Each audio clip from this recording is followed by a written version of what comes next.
My dad is a big guy, tough, the kind of man who fixes his own truck, never goes to the doctor, doesn't talk about his feelings. He'd seen enough in 50-some years to not rattle easy, so when he walked through the door at 2:45 in the morning and I didn't recognize him, I mean that, he looked like someone had hollowed him out. His face was the color of old ash. His hands shook when he tried to unlace his boots. Not a little, actually shook. I wouldn't have been as surprised to see him like that 7 years ago, when he first took the job. He works at the crematorium on the east side of town, the Pinecrest Cremation Center, if you want to look it up. In the beginning, the work got to him. He'd come home some nights, barely holding it together, pour a bourbon at the kitchen table, and tell us about cremating a kid. He'd describe the way the family stood in the viewing room, the faces, the eyes that had already run out of tears. He used to say he felt every one of those losses like it was his own, but people adjust. That's the horrible, useful thing about us. After a few years, it became routine, like any other trade. I won't get into why he took the job in the first place. That's its own story.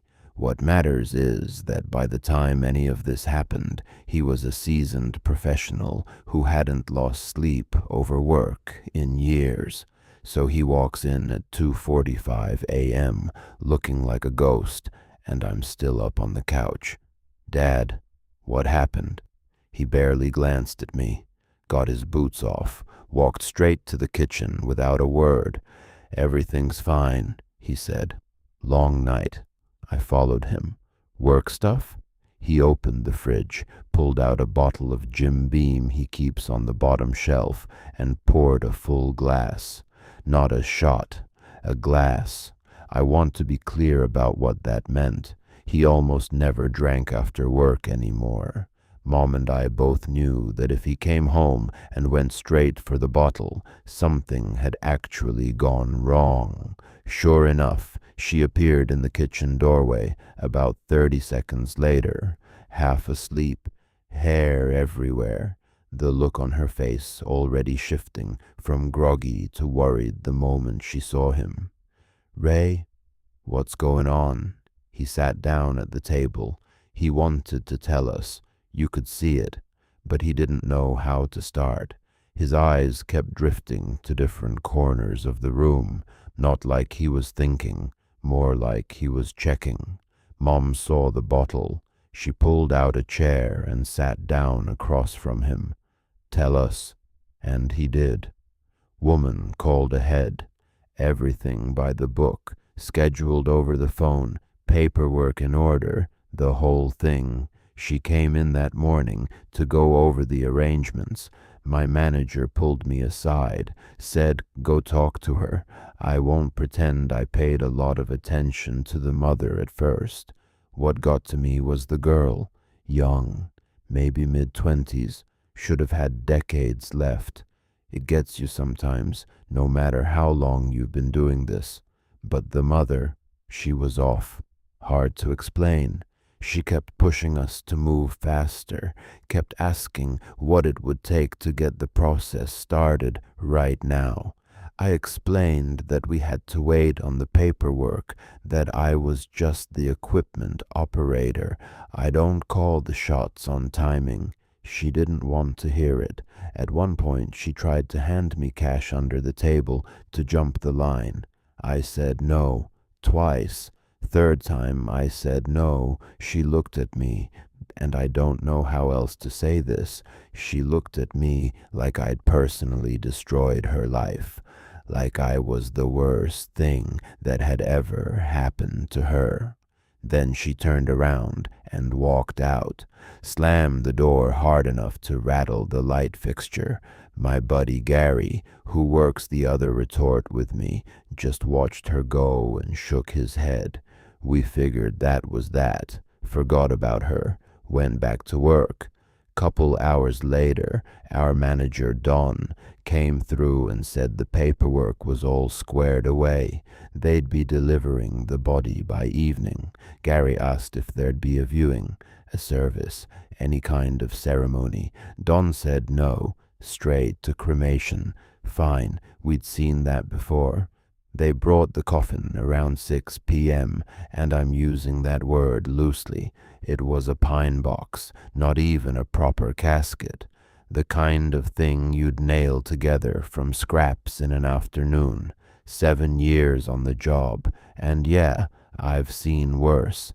Not everyone has the money for something nice. It all burns the same in the end. What I noticed right away was the smell. Even before we opened it, this low, thick smell coming off the wood. Rot. We're required to verify the body before cremation. It's protocol, just to confirm we have the right person.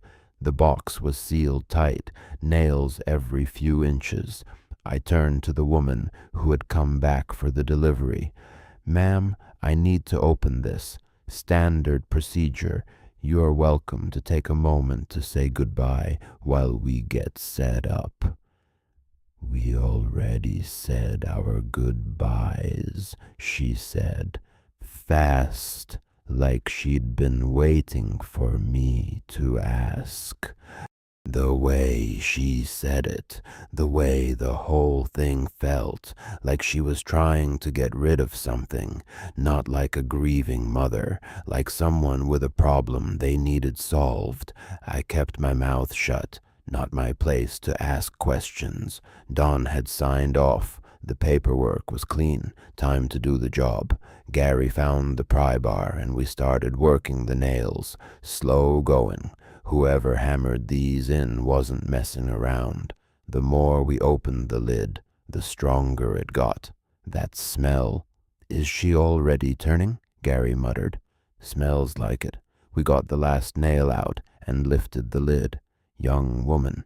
I checked her face against the ID photo. It was her, but the decomp was already visible. Patches on the legs, on the abdomen. The face was still okay, but the rest. "The paperwork says she died yesterday," Gary said. "I know. That's not possible. Not in one day." "Not our problem," I said. "Close it back up. Retort's already running." They loaded the box onto the conveyor track. The door to the retort opened. That's what the furnace chamber is actually called, by the way, a retort. And the coffin rolled inside. The door closed. Dad stepped out back for a cigarette. Gary doesn't smoke. He stayed in the machine room. Dad was out there maybe 4 minutes when Gary came through the door looking like he'd seen something he couldn't explain. I think I heard screaming inside the retort. Dad laughed at him. "Gary, if you snuck a flask in here, you're supposed to share." "I'm serious, Ray. Decomp gases, muscle contractions, sounds like all kinds of things. You know that." "I know what I heard. They looked through the heat-resistant viewing window anyway.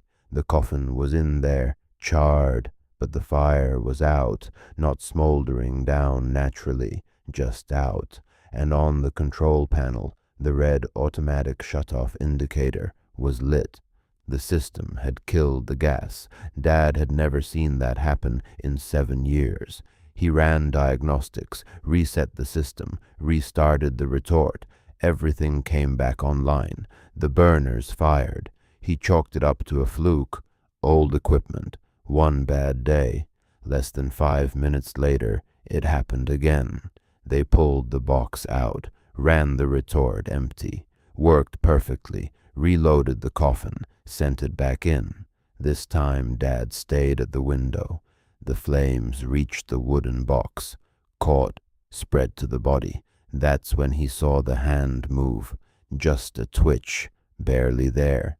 He told himself it was involuntary muscle response from the heat. That happens. It's documented. It's normal. He told himself that. Then the fire went out for the 3rd time. Red light on. He looked back through the window. There was a face on the other side of the glass. Not the girl's face. The body in there was shaped like a woman. Burned, charred all over. But the head was wrong. Too big. Way too big for the body, and where the features should have been. Eyes, nose, mouth. There was nothing. Just scorched skin pulled tight and smooth over the whole face, like a mask with no holes cut in it, and down the exact center of the face. A seam, a black line running top to bottom, and in that seam, things were moving. "What the hell?" Gary yelled. The face vanished from the window the second he spoke. Then the banging started.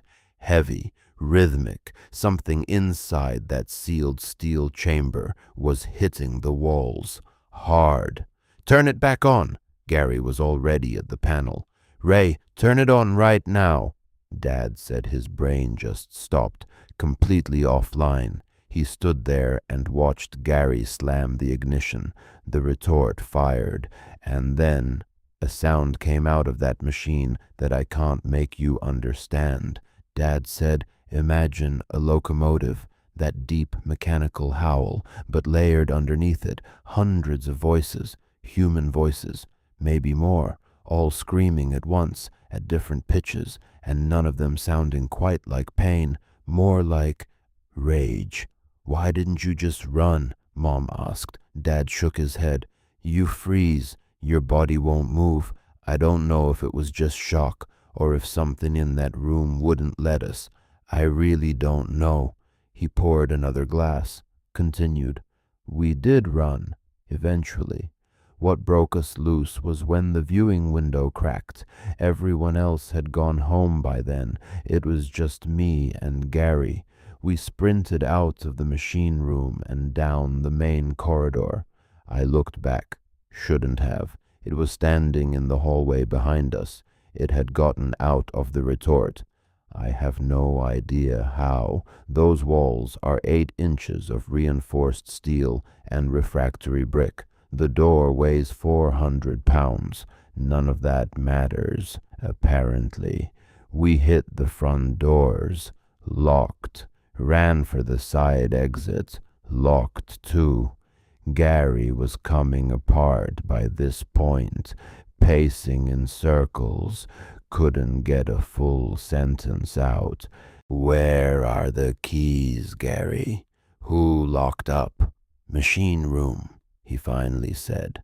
"I left them in the machine room. The supply closet off the main hall was unlocked. We got inside, pulled shelving units against the door, sat in the dark with our backs against it, and didn't breathe. We heard it in the corridor. Heavy footsteps, slow, dragging. It came up to the closet door and stopped, stayed there for what felt like 2 minutes, then moved on. We waited another couple minutes. Gary was shaking so hard I could feel it through the floor. Then I cracked the door, looked out. Nothing. We stepped into the hallway. It came around the corner. They ran for the windows. Didn't go back for the keys. Didn't think. Just ran. Got a window open. Jumped. Gary landed wrong and messed up his ankle. Dad pulled him up, threw Gary's arm over his shoulder, and they moved. He said when he looked back at the building, it was standing at the open window, watching them, just standing there. When he looked back again, maybe 20 seconds later, it was gone. They got to the road, saw headlights, other people. He said it felt like waking up, like something that had been pressing down on both of them just lifted. He took Gary to urgent care, called an Uber, came home. Mom whispered something under her breath and put her hand over her mouth. But I'd been watching Dad the whole time he was talking, and something was wrong with him. Not wrong like traumatized, wrong like different. His eyes kept moving around the room, not like he was thinking or remembering, like he was scanning, checking corners, The walls, the ceiling. Mom was too caught up in the story to notice. I noticed. I also heard, from down the hall, from my parents' room, a picture fall off the wall. All our windows were closed. There was no draft. Later, when he'd finished the bourbon and they were finally heading to bed, it was almost 4 a.m. by then. He pulled off his jacket and jeans in the hallway and left them on the floor like he always does. I was coming out of the bathroom when I saw movement in the pile. I looked closer. Maggots, white, fat, 5, maybe 6 of them crawling out of the fabric. I almost woke Mom up right then, wanted to tell her what I'd seen, what I was feeling, but she was already out, and I told myself, tomorrow. We'll talk tomorrow, with clear heads. I didn't know what tomorrow was going to look like. I went to my room, couldn't sleep for a long time. The photo Dad had shown us on his phone, that face in the little glass window, those sealed-over features, that black seam, kept floating up every time I closed my eyes. Eventually, I went under. It wasn't my alarm that woke me up. It was the smell. I sat up, and the room was full of smoke. I could see orange light under my door. I covered my face and got into the hallway. My parents' bedroom door was on fire, not catching fire, already fully engulfed, like it had been burning for a while. I got the door open. Mom was on the floor. She wasn't moving. The fire was already. I got out. I don't fully remember how. I called 911 from the neighbor's yard. The fire department came fast. They put it out fast. Mom didn't make it. Dad was gone. No clothes, no wallet, no phone, nothing, like he'd walked out of himself and left the body behind. They never found him. I'm writing this from my friend Marcus's place. I've been here for 11 days. Mom's buried now, in Riverside Memorial. Same cemetery Dad used to pass every morning on the way to work. I keep the door locked. I don't know why that feels important. It probably isn't. I've thought a lot about why that woman was in such a hurry to burn the body. I think something had gotten inside the girl, something old, something that needed a body to move through the world, and when that body was finally destroyed, when there was nothing left but ash, it was free. It needed somewhere to go, or maybe it's still searching. Maybe it's walking around in my father's skin right now, wherever he is, learning how to be him, learning how to seem normal. I don't know. What I do know is this. If someone who knew your dad for 50 years looked at him and didn't recognize him, you should probably pay attention to that.